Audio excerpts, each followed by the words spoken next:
لقد كان لكم في رسول الله أسوة حسنة لمن كان يرجو الله واليوم الآخر وذكر الله كثيرا.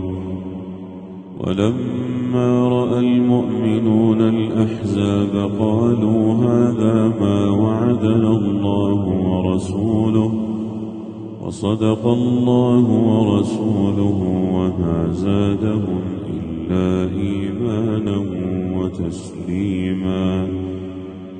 من المؤمنين رجال صدقوا ما عاهدوا الله عليه فمنهم من قضى نحبه ومنهم من ينتظر وما بدلوا تبديلا.